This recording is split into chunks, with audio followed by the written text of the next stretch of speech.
One afternoon in mid-July 2014, 59-year-old Jack Parks and his fiancée, Carol LaPaya, walked through their neighborhood of Kennedy Township, Pennsylvania. Jack sported a black fedora, wireframe glasses, and a lopsided grin beneath a graying mustache. Carol hung on his arm, smiling at how her engagement ring sparkled in the sunlight. As they walked, they passed by several neighbors who were outside doing yard work or talking. Jack and Carol waved to each person as they passed, and everyone waved back. Their neighborhood was a close-knit, working-class community 10 miles outside of Pittsburgh, and everybody seemed to know each other.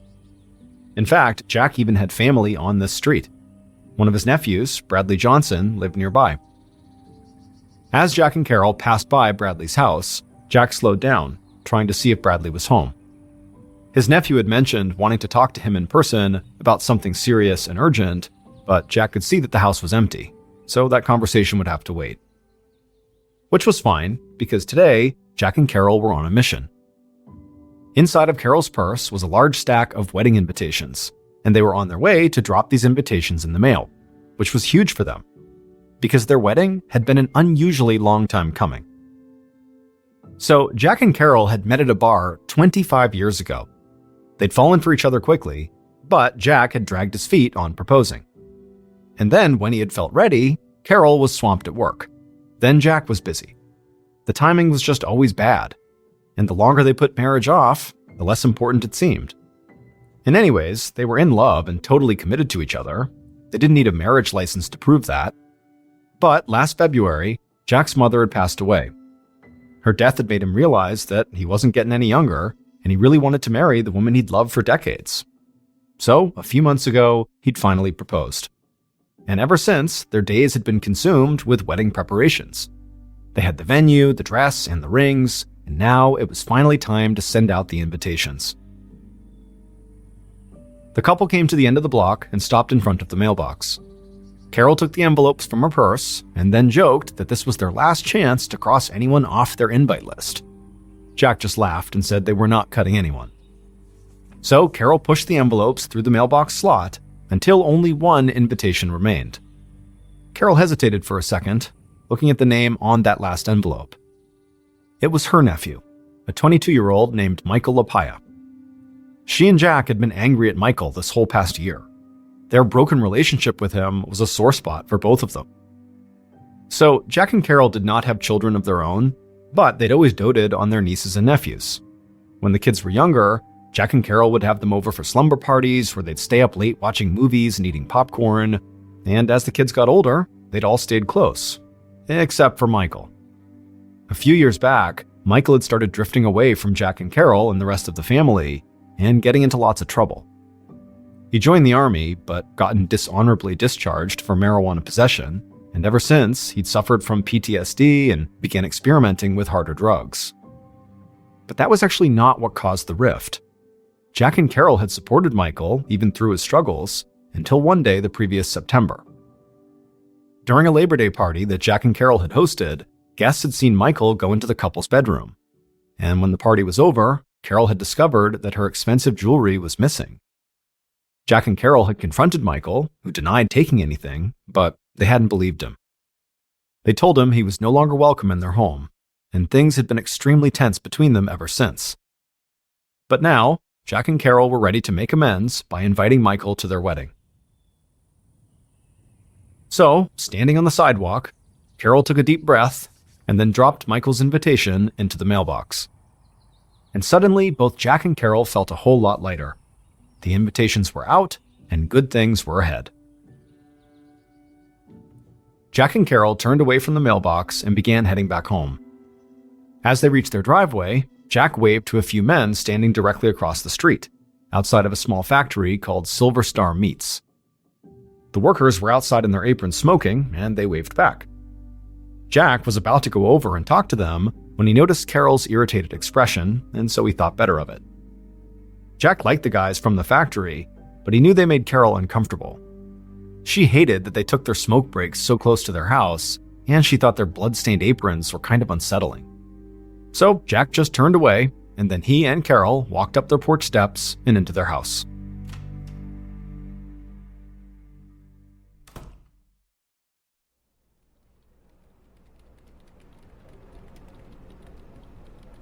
A few days later, on Monday, July 21st, Carol sat at her desk at work, reviewing her to-do list for the wedding.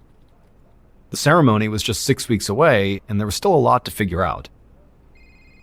But then, at 10:45 a.m., her cell phone rang. And to her surprise, it was Jack's realtor. Jack had hired this realtor to sell his mother's house after she had died, and now the realtor said some potential buyers wanted to see the house that afternoon. She wanted Jack and Carol to meet her there at 4 p.m. This was all good news, because Carol and Jack had been eager to sell that house as quickly as possible.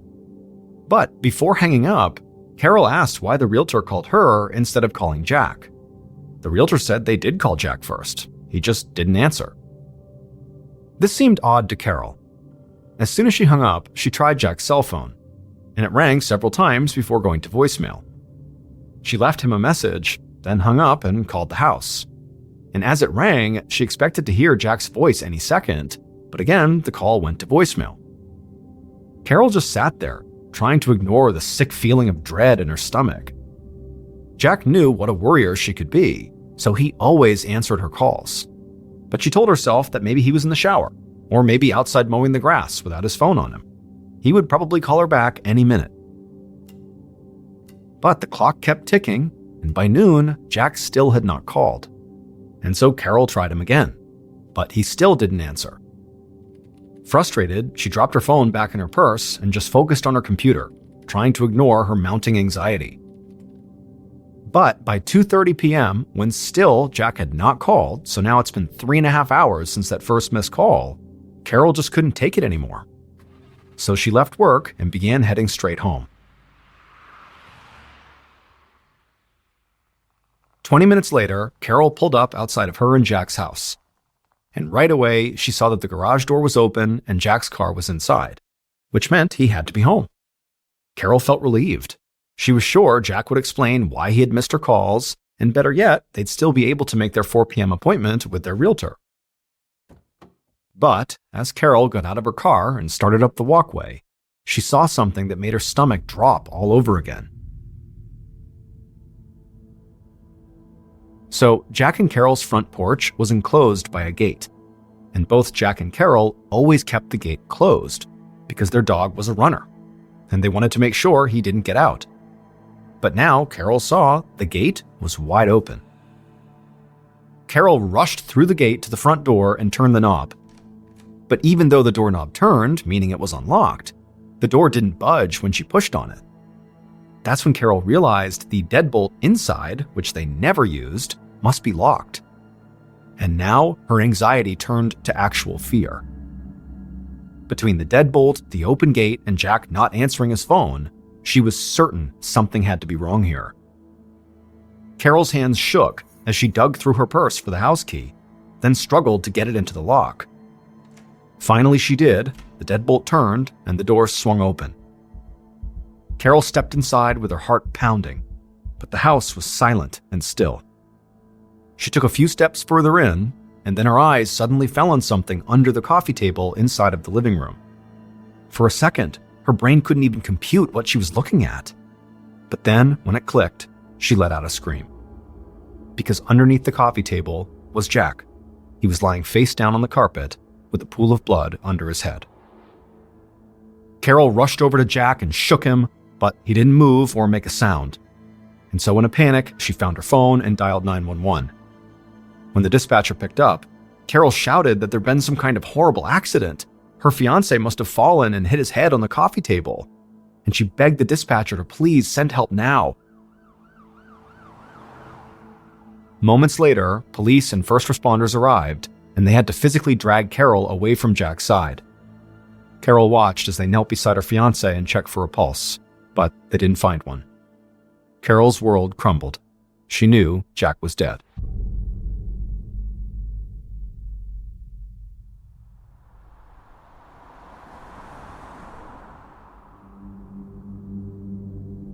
A short while later, Detective Lori McKeel of the Allegheny County Homicide Unit arrived on the scene. A perimeter was already established, and the house was crawling with police. But before McKeel went in, she looked around outside. Neighbors were watching the activity from their front lawns, and McKeel noticed a specific group of people huddled together on the sidewalk, consoling a sobbing woman whose hands were covered in blood. McKeel guessed this must be the victim's partner, and the people around her were her family. But before speaking to her, the detective quickly made her way across the yard and went inside of the house. Inside, officers and forensic techs searched the front room for evidence. McKeel had already been briefed on this case, so she knew the victim's name was Jack Parks, and his fiancée had found him dead after an apparent fall. McKeel went into the living room, where Jack's body lay face up, partially underneath the coffee table. There was a lot of blood, and at first glance, a fall didn't seem out of the question. However, when she crouched down to get a better look, she found a small hole behind Jack's right ear, toward the back of his skull. It was a gunshot wound, which meant this was no accidental fall. This was a murder.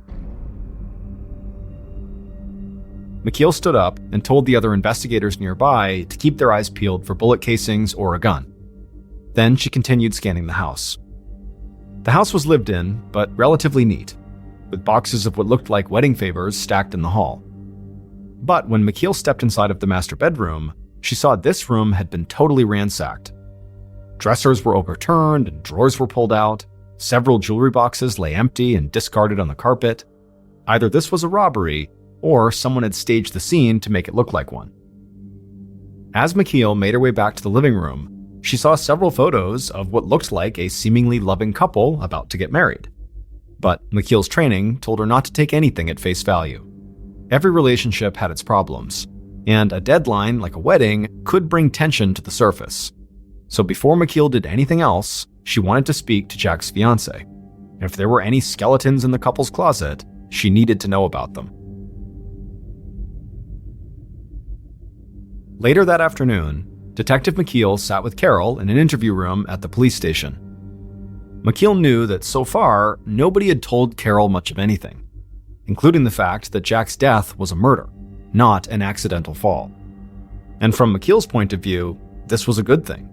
The romantic partner was always the primary suspect in a murder.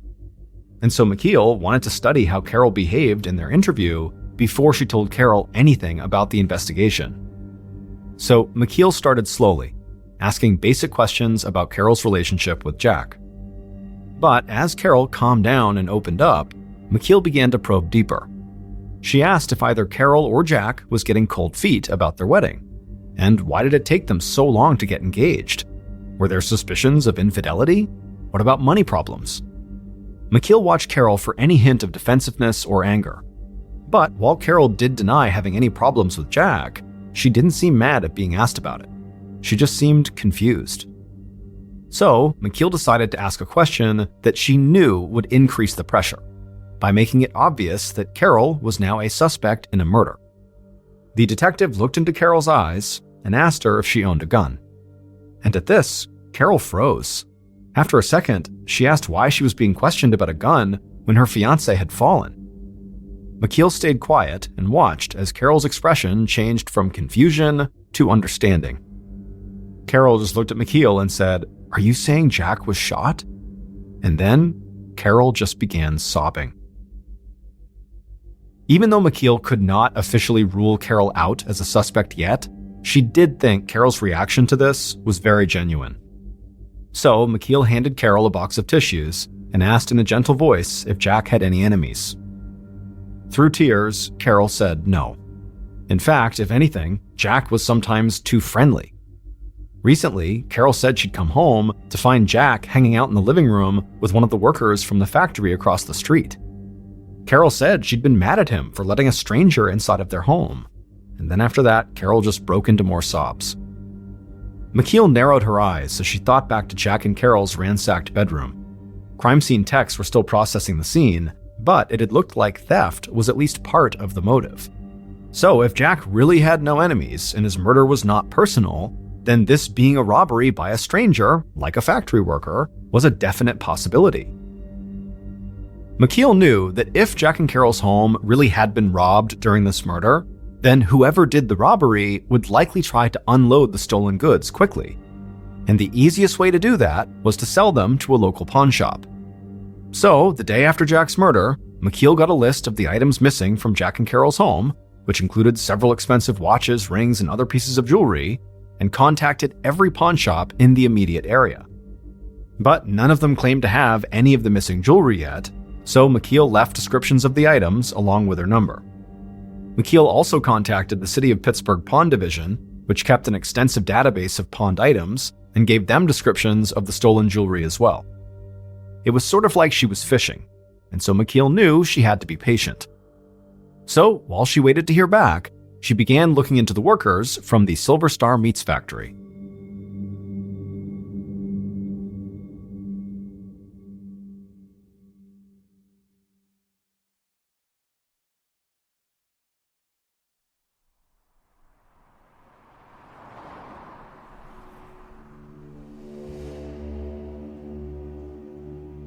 Within a few days of the murder, McKeel led a team of officers to that factory. And as soon as she stepped out of her car, she could see that anybody standing right outside of the factory would have a clear view of Jack and Carol's front door and garage. From speaking to Carol, she knew Jack had been friendly with several factory employees, and on at least one occasion had invited them into his home. And so those types of visits would have been perfect opportunities to learn the layout of Jack and Carol's house and to figure out where they kept their valuables. Once inside the factory, McKeel and her officers began interviewing close to 40 workers, one by one. And pretty quickly, they identified the man who'd been invited by Jack into their home. His name was Ronald Blevins, and he had a criminal history of petty theft and assault. To McKeel, this was promising. But Blevins had not been at work on the day of Jack's murder because he was on a scheduled vacation. Now, McKeel did not think this made him any less of a suspect, but this early in the case, there wasn't any physical evidence to connect him to the crime, so she couldn't arrest him. As McKeel and her team left the meat factory, she felt a bit deflated. She really needed the forensics to come back if she was going to make any real progress on this case. Fortunately, though, there would be new evidence for her waiting back at the station.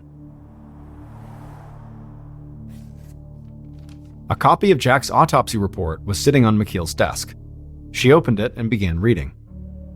And right away, she saw something important. Other than the gunshot wound, there were no bruises or scratches found anywhere on Jack's body. There was no sign of a struggle at all. And so McKeel knew this could mean that the killer broke into the house and then surprised Jack and shot him from behind, or it could mean Jack knew his killer and had let this person inside of his house. McKeel kept on reading the report, and as she got towards the end of it, her eyes went wide. The coroner had made a major discovery. A bullet had been extracted from Jack's skull, and they determined it came from a .380 caliber handgun. This was extremely helpful. McKeel still did not have the actual murder weapon, but now she knew what kind of gun she was looking for. And so she wanted to find out if somebody close to Jack, someone let's say he would have welcomed into his home, owned a gun like that.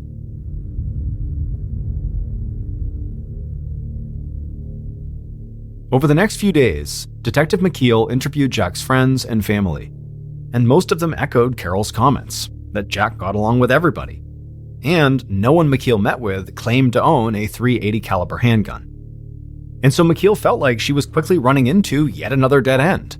That was until a few people mentioned a fight Jack had had with Carol's nephew at a Labor Day party.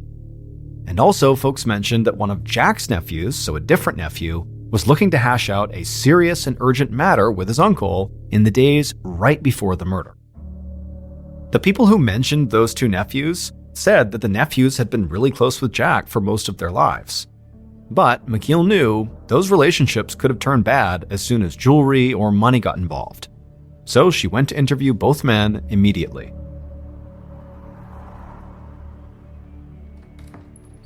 The first house she went to belonged to Carol's nephew, Michael Lapaya, the Army veteran who Jack and Carol had accused of stealing at their Labor Day party. When she began questioning Michael, he didn't deny that he and his uncle had a falling out. But he also insisted Jack was wrong about him stealing. More importantly, though, Michael denied having anything to do with Jack's death. He said he'd been busy on the day of the murder, at a doctor's appointment to treat his PTSD, and then he had also gone shopping with his girlfriend.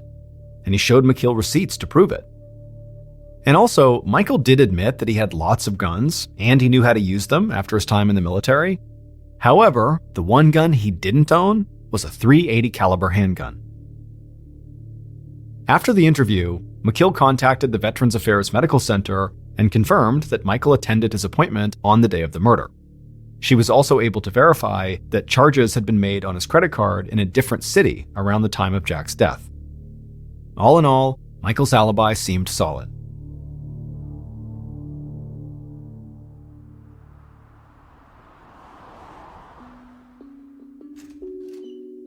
So, Detective McKeel headed back to Jack and Carol's neighborhood to meet with the second nephew that Jack's friends and family had mentioned.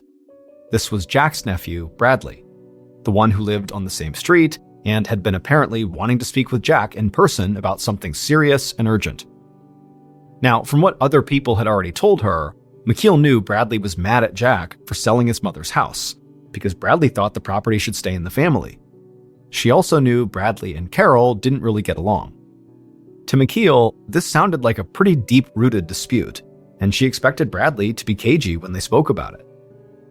However, once they sat down at Bradley's kitchen table, what Bradley actually said blew McKeel away. Right off the bat, Bradley said that at 10:30 a.m. on July 21st, which was the day of the murder, he'd waited until Carol had left for work and then walked over to Jack's house to confront him. Bradley said once Jack let him inside, he'd immediately asked Jack to halt the sale of his grandmother's house. Bradley was struggling financially and wanted to move into his grandmother's house with his girlfriend to save money. Bradley said Jack seemed open to the idea, but he refused to make a decision right then because he wanted to speak to Carol first. And at that point, Bradley knew he was not going to get the house, because he knew Carol would not like the idea and she would convince Jack to keep trying to sell the house. So Bradley told McKeel he'd just given up and left Jack's house sometime around 11:15 a.m., a little more than 3 hours before Carol would arrive home and find Jack dead. As Bradley finished up the story, McKeel was stunned silent. Bradley had just openly confessed to being inside of Jack's home, alone with him, on the day Jack died. And also, Bradley admitted that he had been there arguing over a property worth hundreds of thousands of dollars. But, amazingly, Bradley still wasn't done with his story. Just as McKeel was about to leave, he casually revealed one more fact. He told her that he did in fact own a .380 caliber handgun. McKeel confiscated Bradley's gun, then raced back to the station to have it analyzed by the ballistics lab to see if it was the murder weapon. It would take a while for the results to come in, but McKeel barely had to wait before she got another huge break in the case. That day, a member of McKeel's team told her he'd finally received a call back from a pawnshop owner in a nearby town. According to that owner, a young couple had come into their shop on July 21st, the day of Jack's murder. And this couple had wanted to sell a bunch of jewelry, including gold chains and rings. And the owner noticed that several of these pieces had been smashed and mangled, which made the owner suspect that these could be stolen. And so as a result, he had not purchased these pieces of jewelry, but he'd convinced the couple to let him take a few photos of the jewelry, and then after the couple left, he contacted the police in the area. And it had taken 3 days for those police to connect the incident to Jack's case and then get in touch with McKeel's team. But as soon as McKeel got this news, she went straight to the pawn shop to review the photos of the potentially stolen items. And when she saw these photos, there was no doubt that was Jack's jewelry. Now, this pawn shop did not have a security camera, so there was no footage of the couple who tried to sell Jack's stuff.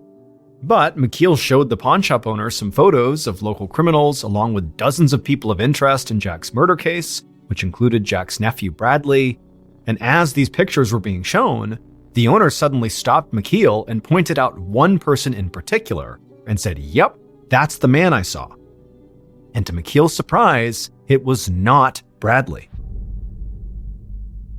The man the pawnshop owner picked out was named Brian Gibbons.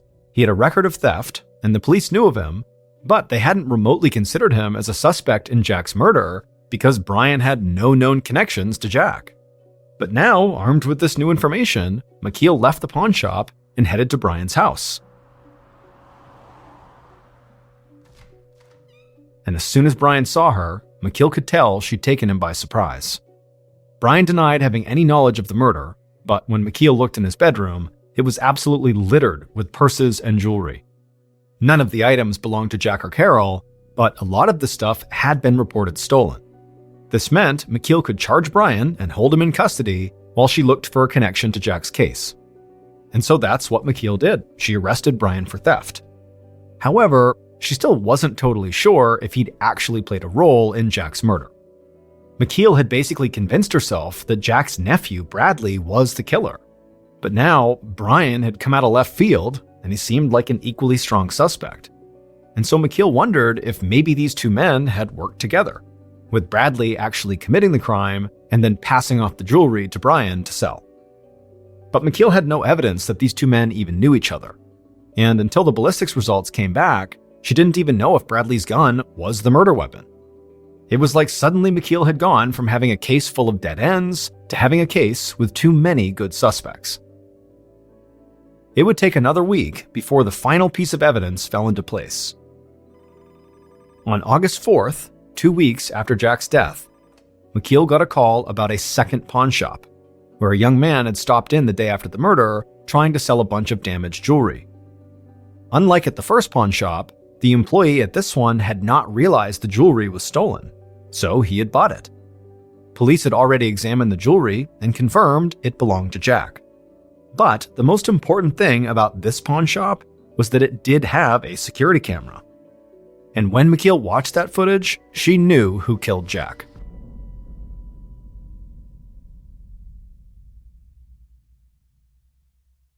Based on that surveillance footage, evidence collected at the crime scene, and interviews conducted throughout the investigation, the following is a reconstruction of what police believe happened to Jack Parks on the morning of July 21st, 2014.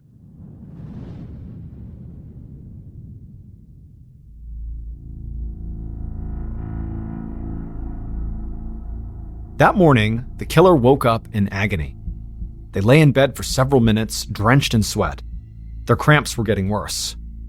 And beneath the pain, a horrible, clawing hunger was growing, demanding to be fed.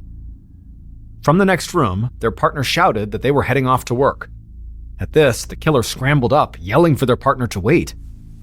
The killer dragged themselves out of bed and stumbled from the room. With a wild look on their face, they told their partner to call in sick today. They were going for a ride. A short while later, at about noon, the couple pulled up to the curb 1 block from the Silver Star Meats factory. The killer eyed the house directly across from the factory. The garage was open, and Jack's car was inside. He was home. The killer reached inside the glove box and took out a .380 caliber handgun. They told their partner to drive away if they weren't back in 30 minutes. Then they pocketed the gun, pulled the hood of their sweatshirt over their head, and got out of the car. The killer's heart pounded as they hurried down the sidewalk, avoiding eye contact with the meat factory employees, just standing about in their blood-stained aprons. The killer reached Jack's house, headed up the walkway, went through the front gate, and right to the door. They knocked and then waited. When no one answered, they urgently knocked again. The door opened. Jack looked out and quickly waved the killer inside. Jack turned away from the door and asked the killer if he could get them something to drink. But the killer didn't answer. Instead, they followed Jack through the doorway and into the front room, and there, they stopped, drew the gun from their pocket, raised the barrel just inches from Jack's right ear, and fired. The bullet struck Jack in the back of the head. He fell, dead before he even touched the ground. And immediately, the killer bolted upstairs to the master bedroom, where they tore through the dresser, ripping out drawers and dumping the contents all over the floor. It didn't take long to find what they were looking for. They quickly dug through the room and found Carol's jewelry box and Jack's rings, chains, and watches. The killer stuck the items into the pockets of their sweatshirt, feeling a thrill of victory. Soon, that gnawing hunger would be satisfied. The pain would end. Then, the phone in the house began to ring, and the killer just froze. The killer listened as the call went to voicemail. Carol's voice echoed from the machine, asking why Jack wasn't picking up his cell phone, telling him that somebody was interested in buying his mother's house, and they needed to get there by 4 p.m. to open it up. Then Carol said she loved him and hung up. As soon as the voicemail ended, the the killer rushed back downstairs to the front door. They grabbed the key off an end table to lock the deadbolt, but then something caught their eye. And once again, they froze. The killer saw Jack's feet jutting out from behind the coffee table. Beyond that, the killer saw the whole living room. It was a place with a lot of happy memories, where they, the killer, had spent countless slumber parties eating popcorn and watching movies with their cousins. A lump began to form in the killer's throat as they looked at a particular photo on the wall. Their 10-year-old self was smiling right back at them. The killer looked down at the floor, said goodbye to their Uncle Jack, and left.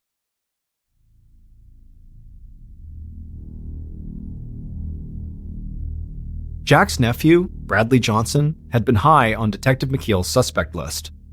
But when the results of the ballistics test on Bradley's .380 caliber handgun came back, it did not match the murder weapon. Also, at that second pawn shop where they had surveillance footage, it was not Bradley who McKeel saw, because Bradley didn't kill his uncle. Carol's nephew, the disgraced Army veteran Michael Lapaya, did.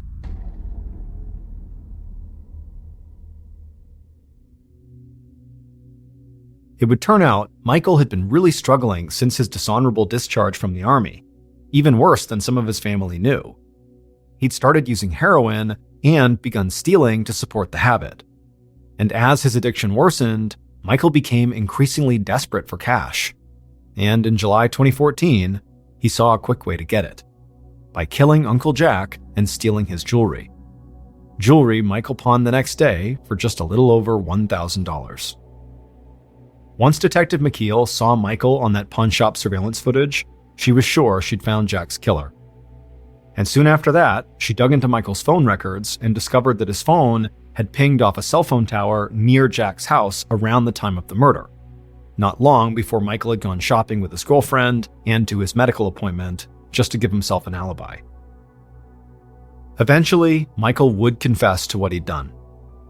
Michael was convicted of first-degree murder and received a life sentence without the possibility of parole. His girlfriend and alleged getaway driver was never charged. As for Brian Gibbons, the jewelry thief who Detective McKeel thought could be connected to this case, he was ultimately cleared of any involvement. The pawnshop owner who identified him had simply made a mistake. In the spring of 2017, Antonio Navarrete was on top of the world. Just a year earlier, the 21-year-old Florida resident had met the love of his life, a young woman named Daisy Martinez. And now, Daisy was pregnant, and so she and Antonio were very excited about starting a family together. For the time being, Antonio and Daisy were living with Antonio's parents in his hometown of Waimama, which is a quiet rural suburb just south of Tampa. But Antonio had a bright future ahead of him. Ever since he had graduated high school, he knew what he wanted to do with his life. He wanted to be an auto mechanic, and he had the skills to do it. From the time he was a toddler, he had always been obsessed with cars, breaking apart his toy cars and putting them back together, and then as he got a little bit older, he began drawing these very intricate drawings of cars that he loved or designs for new cars. And then when he was a teenager, he began actually tinkering around with real cars until he finally acquired a car of his own. It was a white Chevy lowrider pickup truck that he tricked out with all these fancy lights and special rims and this huge sound system that took up most of his back seat. It was thanks in part to this truck, which he nicknamed Casper, that Antonio, who was too shy to be much of a ladies' man, met up with Daisy in the first place. Antonio had driven Casper to a local car meetup for other car enthusiasts, where you could basically park your vehicle and you could walk around and see what other people did to upgrade or enhance their vehicles. And so while Antonio was there, he was walking around when he saw on the far side of this meetup, there was this unbelievably beautiful young woman, and he found himself just staring at her. He couldn't help it. And this young woman, who was Daisy, she eventually would look up and she would smile at him, and the rest, as they say, was history.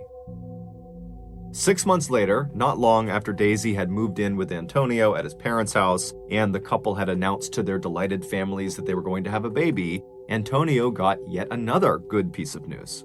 He'd landed a good job with a company that did maintenance work for Tampa Electric Company's Big Bend power plant, which was located in Apollo, Florida, which was about 10 miles to the east of Antonio's parents' home. Now, this was not Antonio's dream job. He still very much wanted to eventually become an auto mechanic, But this job paid $12 an hour, nearly double what he was used to making. And so with this job, he and Daisy would finally be able to raise enough money to get a place of their own, hopefully before the baby arrived that fall. Also, Antonio had been told by other people who worked at this company that this was actually a really easy job, that pretty much you just rolled around on golf carts all day picking up trash. It was perfect. A few weeks later, on June 24th, Antonio found himself driving in his truck to the Big Bend power plant for his first day on the job. As he drove, he would have glanced over at the picture of Daisy he had taped to his dashboard. She was the only woman he had ever loved besides his mother. When Antonio arrived at the Big Bend power plant, he was totally amazed at just how enormous this thing was. It was basically this huge factory that sat right up against the water, and there were 4 huge smokestacks coming out of the ceiling of this factory with white smoke billowing out of them. This plant produced electricity, and they did this by burning coal.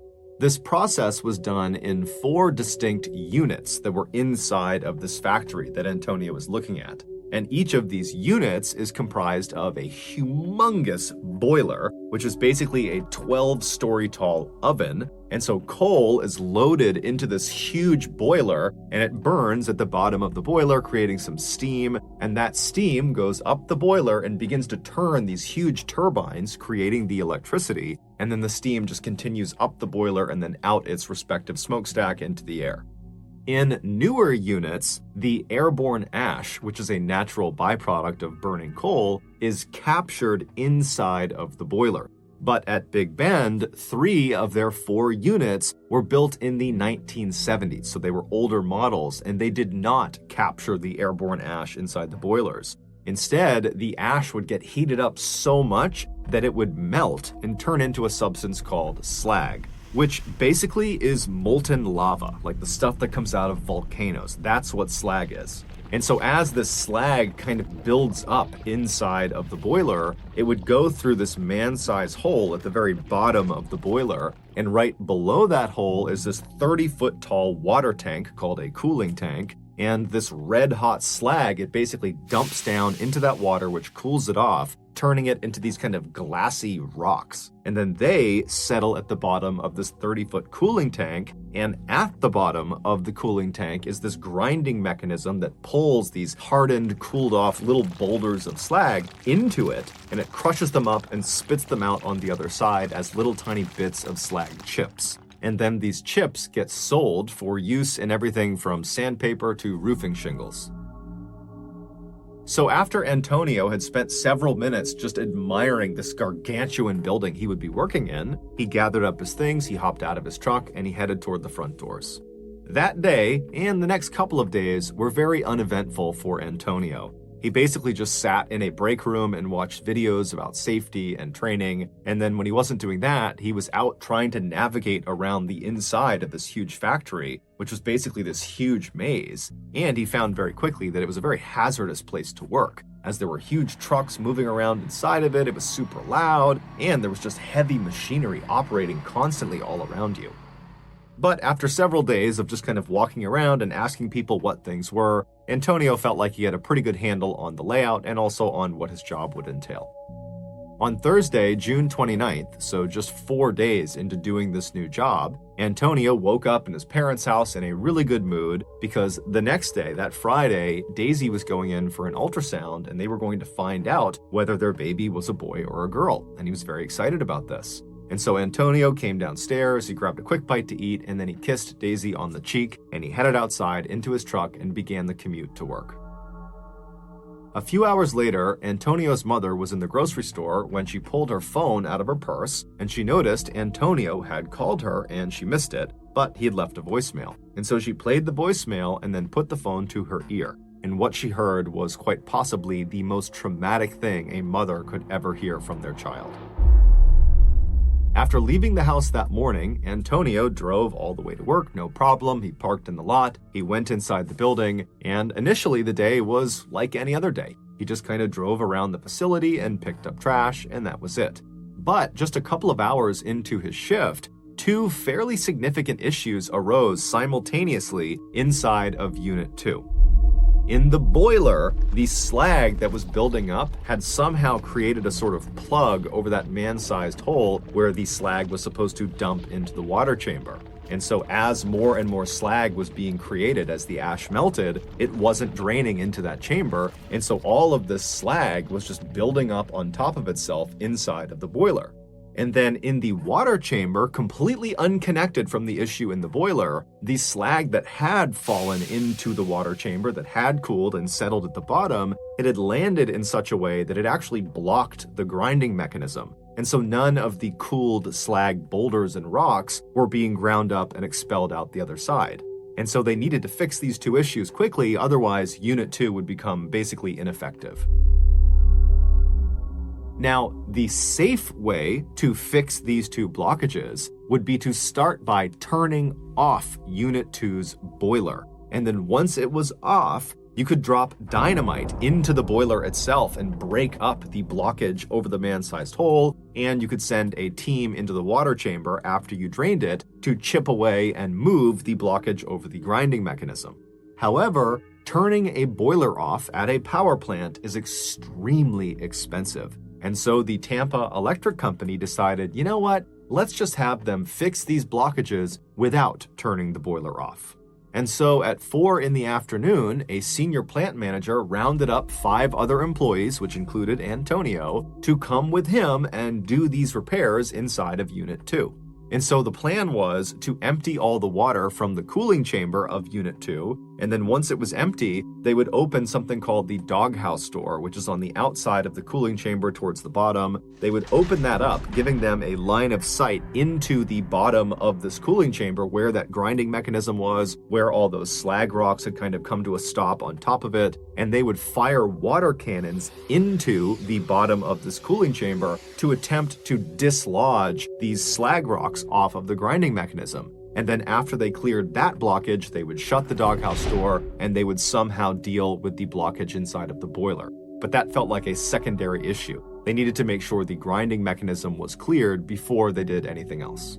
Now, you need to understand that this company had asked their employees to do this type of repair before, to do it with the boiler still on, and in the past, nothing bad had ever happened, and so these 6 guys, including Antonio, must have thought this was just totally routine, that we would never be asked to do something like this if it was extremely hazardous. But it would turn out what they were doing, making these repairs with the boiler still on, was quite possibly the most hazardous thing they could possibly do at this plant.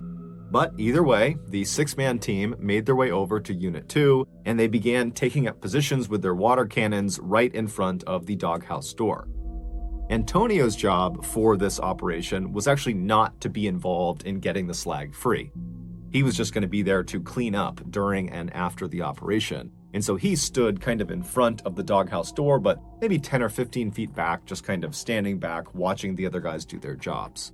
Now, you need to understand the scale of the machinery in front of Antonio and these other men. You have the water chamber, which is 30 feet tall, and then above the water chamber is the 12-story tall boiler that is still on. So there's coal actively burning inside of it. There's red hot slag, so like lava, just kind of tumbling around inside of it. And the steam inside of this boiler is well over 1,000 degrees Fahrenheit. And so they are dwarfed by this totally dangerous piece of machinery.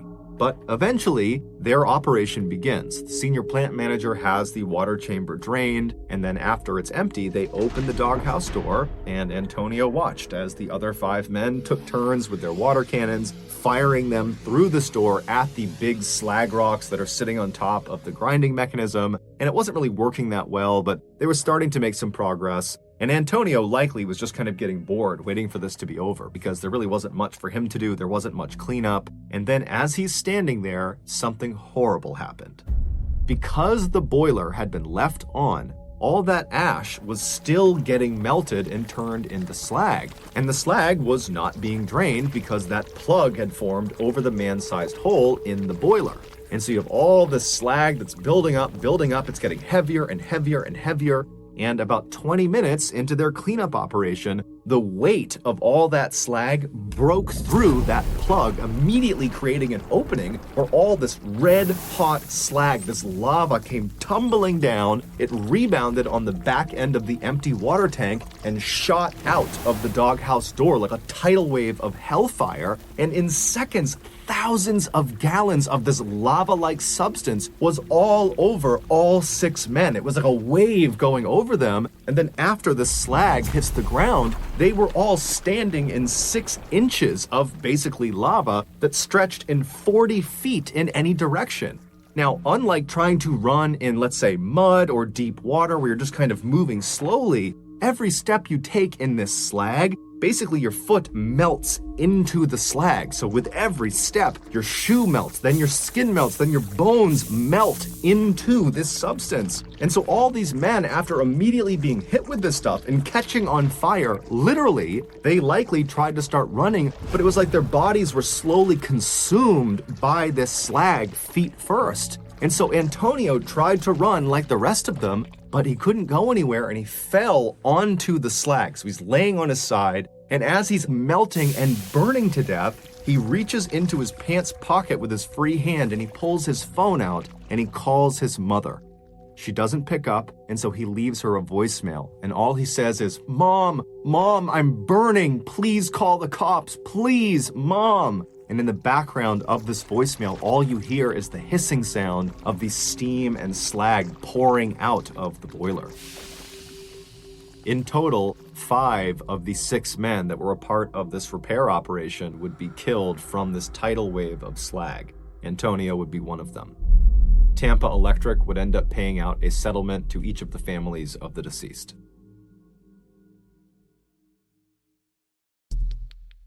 The next and final story of today's episode is called The Ninth Compartment.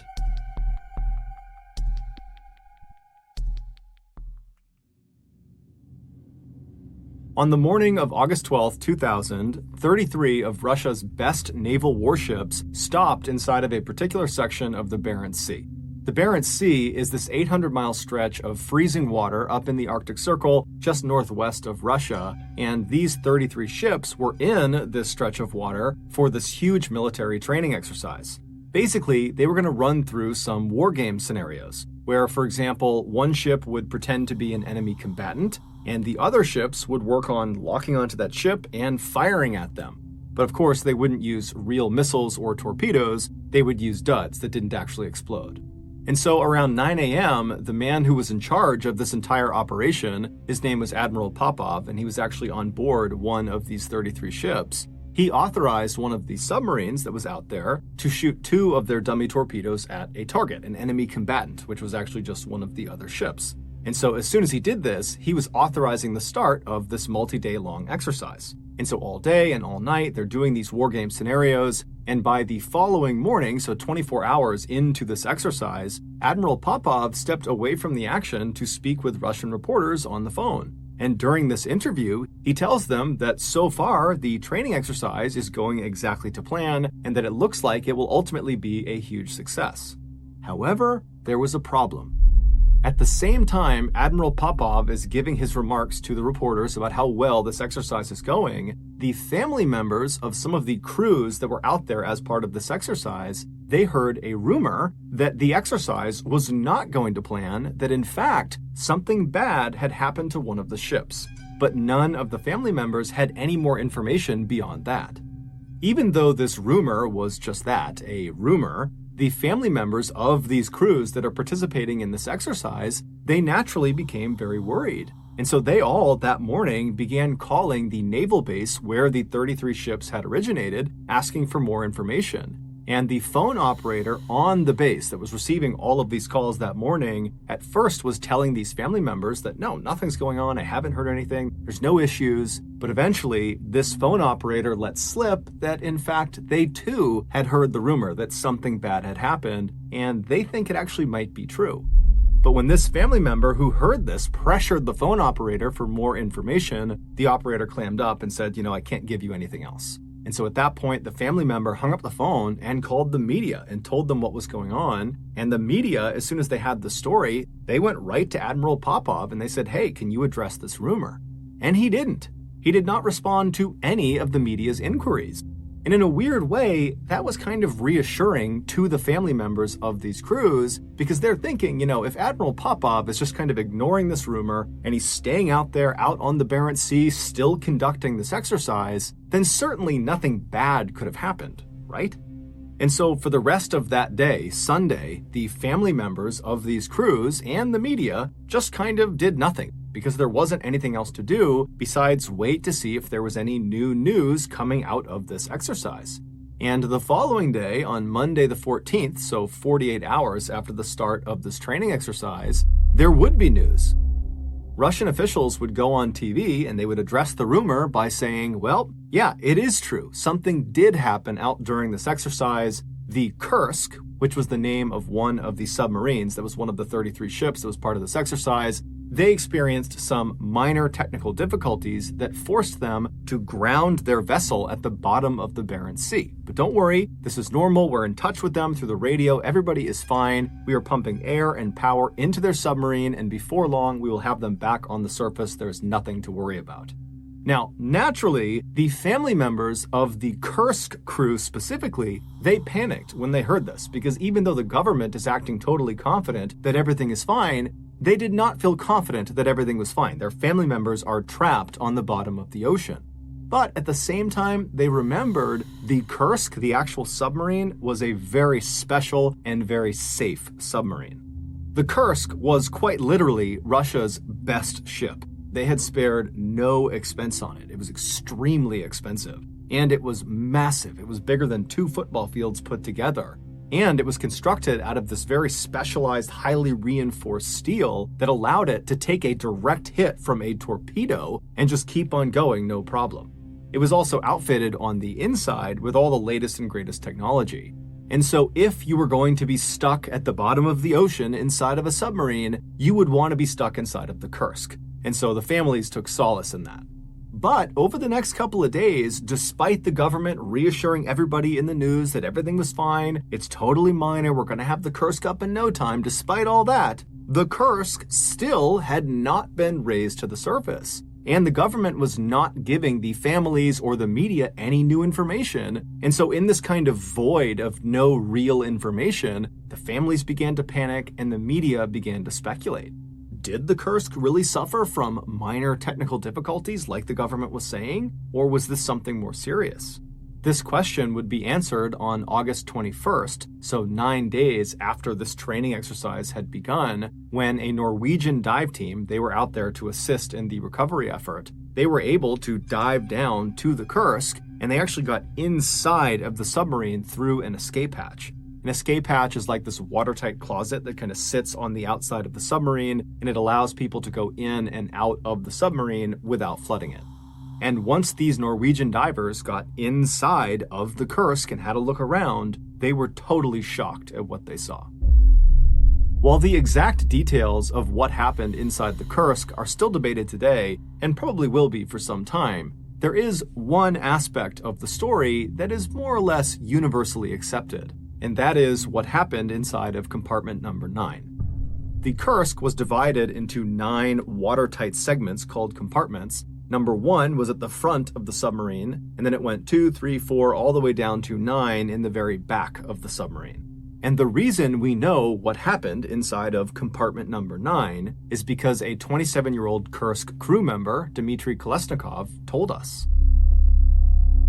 Dmitry was born into a family of submariners. His father was a submariner, and his father's father was a submariner, and Dmitry idolized them, and so growing up, that was all he ever wanted to be.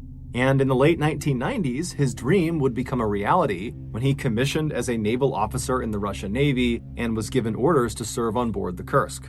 4 months before this training exercise out in the Barents Sea, Dmitry met and very quickly married a high school teacher named Olga, and right after their wedding, one of the first things he did is he brought her on board the Kursk for a tour. And Olga brought along a video camera and filmed her tour through the ship. And on this video, Dmitry is all smiles. He is so happy to be leading her around the ship and introducing her to people and showing her all the cramped spaces on board the submarine. It's really obvious that Dmitry was so proud of his job. not only of his job, but also just so proud to be sharing this part of his life with his wife. Fast forward to August 12, 2000, and Dmitry, along with 117 other crew members on board the Kursk, had just arrived at their designated section in the Barents Sea for this training exercise. And at 11:27 a.m., the captain of the Kursk came over the radio and he told Admiral Popov, who was not on the Kursk, he was on a separate ship, he told the admiral that the Kursk was about to fire their 2 dummy torpedoes. After this call was made, the men in the first compartment of the Kursk, so at the very front of the Kursk, this is where all the torpedoes, both fake and real, are stored, they began loading these 2 dummy torpedoes. Meanwhile, Dmitry was all the way back in the 7th compartment, the engine room. That was where he was stationed. He was actually in charge of everybody who worked in the 7th compartment. And so as these 2 dummy torpedoes are being loaded, Dmitry and his men, there weren't that many of them, they were twisting dials and pulling levers, when all of a sudden there's this really loud crashing sound, and then the ship shudders and then jolts hard to one side, as if someone had grabbed the front of the submarine and just forced it to one direction. What Dmitry and the men in the 7th compartment could not have possibly known was that one of the real torpedoes in the first compartment had malfunctioned and it exploded. But because of how well built the Kursk was, how strong the exterior walls were, this torpedo, as advertised, did not puncture through it. It did a lot of damage and caused a massive fire, but the sub was not sinking. So back in the 7th compartment, Dmitry, he stands up from being jostled to the ground, and the alarms are going off and everything is totally chaotic. Everyone's asking what's going on. And Dmitry, he takes charge and he tells his men to follow the emergency protocol, which was to seal the watertight doors of your compartment. And so in this case, he sealed both the doors, one leading to the 6th compartment and the other leading to the 8th compartment.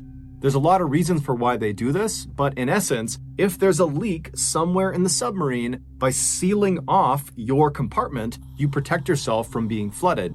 As Dmitry and his men are sealing these 2 doors, they would have begun to see and smell smoke as it came in through the ventilation ducts because there was now this uncontrolled fire raging at the front of the submarine.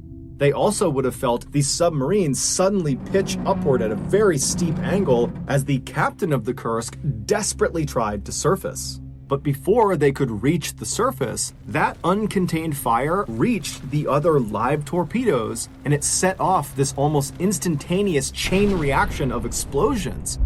This second collective blast killed virtually everyone in the front half of the submarine.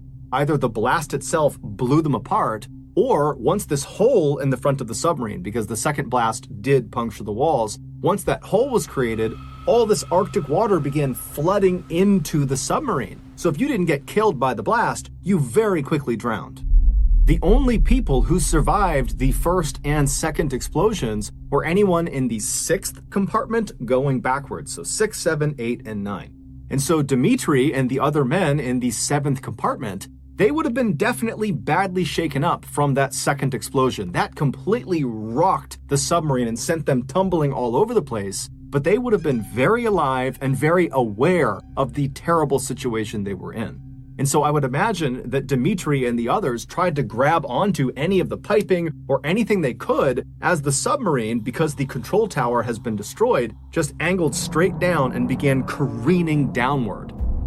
At 11:32 a.m., just 4 minutes after that initial explosion, the Kursk slammed nose first into the ocean floor 350 feet below the surface, and then the back half of the Kursk came down to rest. We don't know exactly what happened on board the Kursk for those first 2 hours after they hit the ocean floor. What we do know is they had power, so there was light inside of the submarine. Also, the air purifiers were still working, so despite the chemicals and smoke that was in the air, it was relatively easy to breathe. During those first 2 hours, we also know that at some point, Dmitry and the other men in his compartment must have heard banging coming from the 6th compartment, because remember, they had sealed off the doors both to the 8th and the 6th compartment. And so Dmitry decided to break emergency protocol, and he opened the door to the 6th compartment to allow any of the survivors that were banging on the door to come into their compartment. And when Dmitry and his men opened that door and looked into the 6th compartment, they would have seen that it was rapidly flooding, and most likely anybody forward of that compartment, so 5, 4, 3, 2, 1, they were already dead. By 1:30 p.m., Dmitri and his men in the 7th compartment and the other survivors from the 6th compartment, they were forced to retreat from the 7th over to the 8th compartment and then finally into the 9th compartment because of flooding. Even though they had sealed off their watertight doors, the walls were no longer watertight because this huge explosion had sent shrapnel flying down the body of the submarine, puncturing holes in all of the walls. And so it didn't matter if you shut your watertight door. Eventually, as one compartment would fill up, it would begin leaking through all the cracks in the walls. And so Dmitri and all of the people he was with, they would have been very aware of that. And so by the time they got all the way back to the 9th compartment, the very back compartment, there was nowhere else to go. The water was going to eventually reach them, and they were doomed unless they got rescued or if they left out of the escape hatch. Despite how absolutely terrifying this situation must have been, Dmitri remained calm. In fact, he was so calm that he pulled out a piece of paper as he's sitting in this cramped 9th compartment with these 22 other men, and he writes the date and time in the corner, and then he begins to kind of describe what had happened. He talks about there being an explosion, and he thought he and these 22 men were the only survivors, and he says they're now trapped in the 9th compartment, and they have to wait for rescue. He also talks about how they had considered going out the escape hatch, but apparently it hadn't worked. After Dmitri wrote this very neat, very legible, very organized note, he folded it up and put it in his pocket, and then for the next hour and a half, he sat inside of the 9th compartment with the 22 others, and the power went out, which thrust them into absolute pitch darkness. I mean, completely black inside of there, and the temperatures, because the power was out, suddenly began to plummet, and then the worst part was the water began seeping through the walls. And so Dmitri and the other men, they would have known that it's just a matter of time before this room fills completely with water, and there is nowhere to go. And so with the water rising all around them, Dmitri pulls that paper back out of his pocket, and he adds to the note. And this time, his handwriting is barely legible. And it's because he's probably suffering from hypothermia, so he's shaking. He can't see what he's writing. In fact, he writes the words, "I'm writing blind," to indicate it's totally dark in the room. And in this second note he leaves on this piece of paper, which was dated and time-stamped an hour and a half after the first one, Dmitri indicates that he does not think he's going to survive. It's very clear none of them think they're going to survive.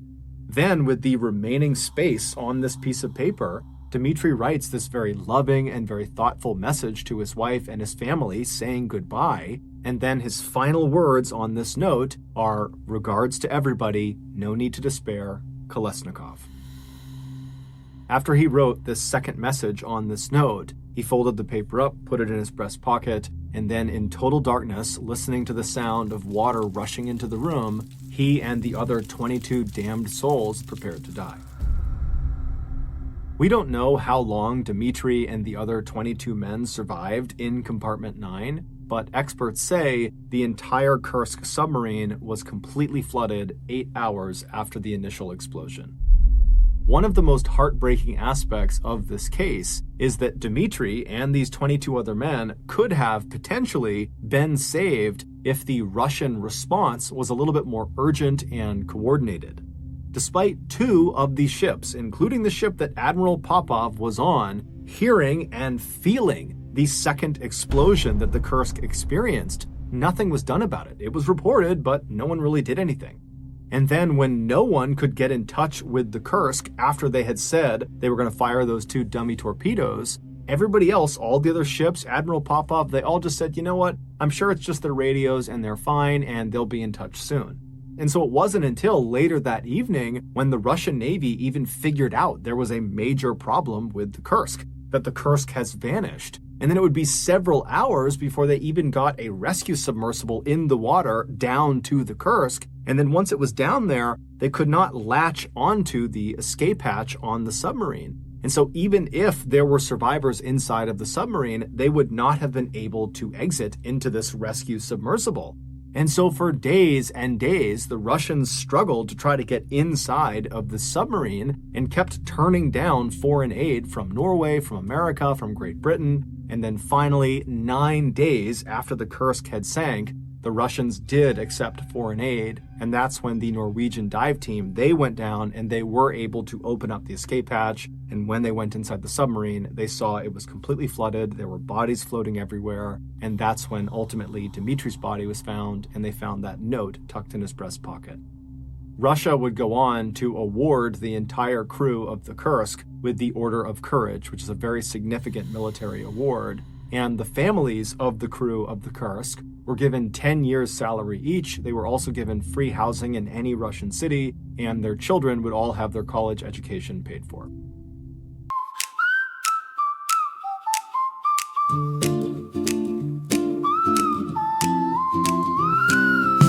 We kept the sunset in our pockets, golden streaks beneath our skin, running fast through summer doorways, chasing days we couldn't pin. Our laughter caught in shining echoes, skipping like stones across the breeze. We didn't know what love could feel like, but it found us with such ease. And every heartbeat drummed in time with wild horizons in our eyes.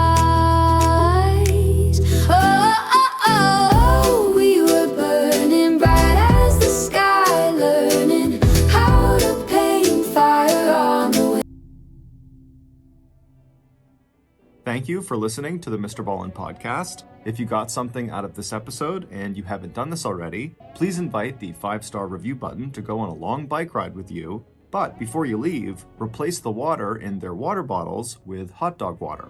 Also, please subscribe to the Mr. Ballin podcast on Spotify, Apple Podcasts, Amazon, Google, and anywhere else you get your podcasts. This podcast airs every Monday and Thursday morning, but in the meantime, you can always watch one of the hundreds of stories we have posted on our YouTube channel, which is just called Mr. Ballin. We now have a registered 501c3 charitable organization called the Mr. Ballin Foundation that makes it as easy as possible for you to join me, my family, and my team in supporting those whose lives have been most impacted by violent and heinous crime. Monthly donors to the Mr. Ballin Foundation Honor Them Society will receive free gifts and exclusive invites to special live events. But the real reward is helping to create a new ending to the story for victims of violent crime. Go to mrballin.foundation and click